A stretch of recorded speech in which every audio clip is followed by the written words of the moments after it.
Ba-da-da-da-da-da-da.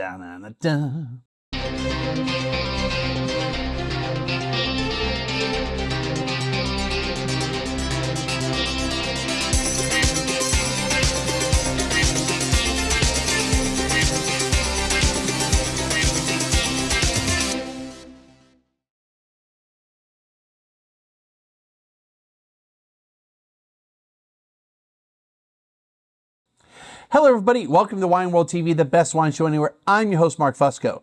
Before we get started, make sure you're smashing that like button and, well, subscribing to the channel. Every like and subscription helps build the channel even better. Spread the word to your friends about the best wine show anywhere. Yeah. All right. Okay, so time for part 3 of my 3-part series of bread and butter wines. In part 1, I reviewed the Chardonnay and talked about the lack of history. I was also hypercritical of this. Then part 2 is the Pinot Noir. Now it's time for the Cab. There's really nothing else to talk about, so let's get the stats for the wine. The 2023 Bread and Butter California Cabernet Sauvignon, suggested retail price $16. From California, it's Cabernet Sauvignon. Oak treatment, French and American oak, 40% new, ABV 13.5%. All right, oak treatment, same as the last 2 times. Given the retail price is $16 and how this is worded, I guarantee you they aren't using oak barrels, at least not for the 40% that's new, especially for the French side, maybe American, anyway. And we don't know if it's 100% Cabernet Sauvignon. By the way, none of these wines text sheets say 100% of the varietal, but Pinot Noir and Chardonnay tend to be 100%, even when we're talking inexpensive.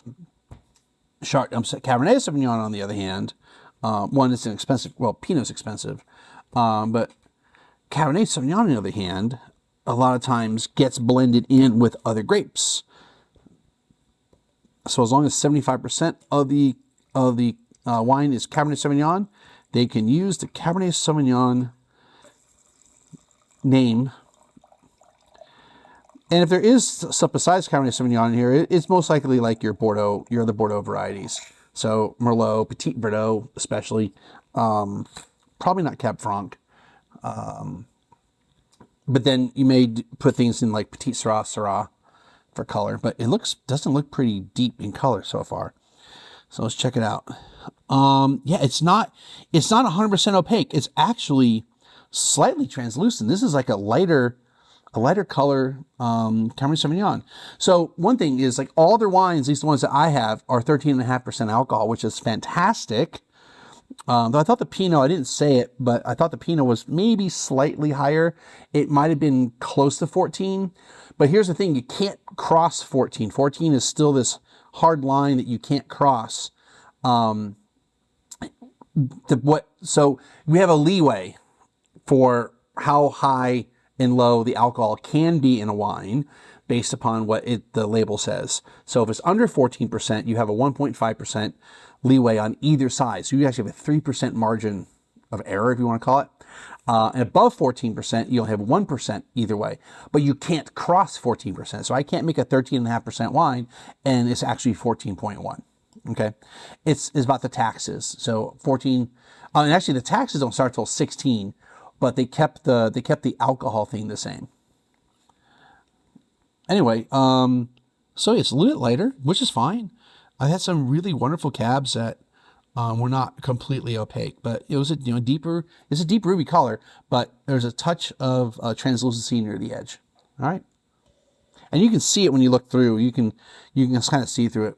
Anyway, on the nose, yeah, I mean it's got raspberry, blackberry. These are almost candied in nature. They're ripe for sure. Red hot, so cinnamon. The barest hint of earth in there. The barest hint of floral. Some cocoa powder. Maybe a little coffee in there. Yeah, now the cocoa is becoming a little more like milk chocolate. Hint of vanilla. But then there's that. I mentioned in the Pinot episode that Pinots from Cali had this aroma flavor. Well, cabs, most red wines do.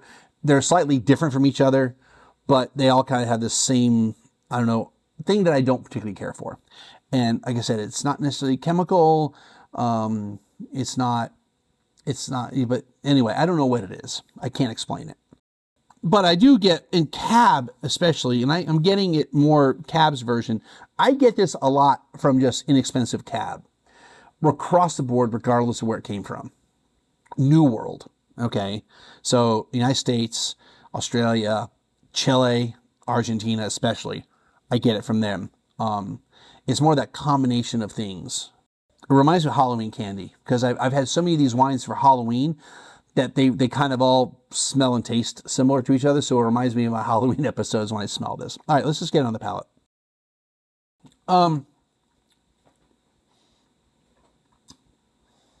It's okay. So while the Chardonnay, for sure, I think checks a lot of boxes for people, and the Pinot, I think, checks a lot of boxes for a good amount of people, I'm not sure about this Cab. It's juicy. Acid is actually pretty good. It's 13.5% alcohol. That's fantastic on that.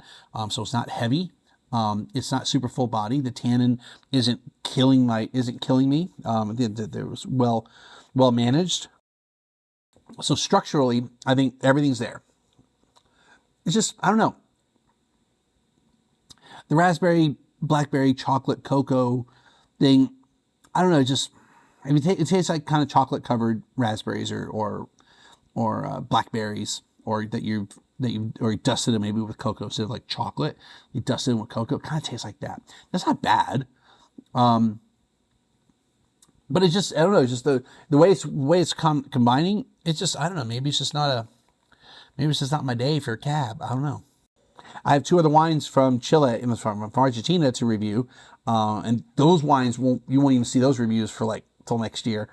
But one of them is a Cab, so we'll see what that's like. It's got a lot of rusticity to it, but not in a good way. At least not for me. Again, other people might think it's wonderful. It's dry for sure. So here's what I appreciate. I appreciate that we're making quote real wine here. That we're not creating super high alcohol, high octane, hot tannin, high tannin, semi-sweet wine for the masses. I actually appreciate that. These wines are made in a normal style. This particular Cab, and I love Cab, is just not, I'm just not connecting with it, and that's okay. I don't have to connect with every single wine, just like you can't be everybody's friend. You can be friendly to them, you just don't have to be their friend. And I'm friendly to the wine. I'm being friendly to the wine. It's just not my friend. But I'm sure, like the other two wines, I will definitely sip on this at some point, and maybe I will like it better with food. I think food would be a wonderful thing with this, especially things like burgers and pizza. I didn't talk about food with the other two because I think you could drink them on its own, drink those on their own. All right, let's give it a little shot here. Yeah, it has that California-ness to it that is just not my style. It's okay. Doesn't mean I won't drink it, because I definitely will. Cool. If I just need something super basic and simple, and I'm not really worrying about anything, and I just need wine, then yes, I will finish this bottle at some point in time. I'll enjoy the other two better because I think they're better wines in general. But yeah, I won't say that everyone should seek it out like the other two. I think, again, if you like that style, those styles on the other two wines, I think you should definitely seek them out. The Cab just isn't for me, and maybe it is for some other people. And I feel like this is very much like a lot of other Cabs in this category. So it probably appeals to people who like that 16-ish dollar bottle of Cab that's Cali. Again, what I do appreciate, it's not sweet or semi-sweet. The RS is probably closer to 6, but we're not talking 9, 10 like Camus, or 23 like Naomi. We're not talking like that, okay? It might be a touch sweet just to kind of smooth things out, and I think it probably is, but it's not bone dry for sure. It's not bone dry. It's all right. All right, that's going to do it for today's show. If you enjoyed what I'm doing, make sure to click like and subscribe. Tell your friends, and we'll see you next time. I think the next episode is more California wine, if I remember correctly. It was really good stuff too. You should watch it. Later.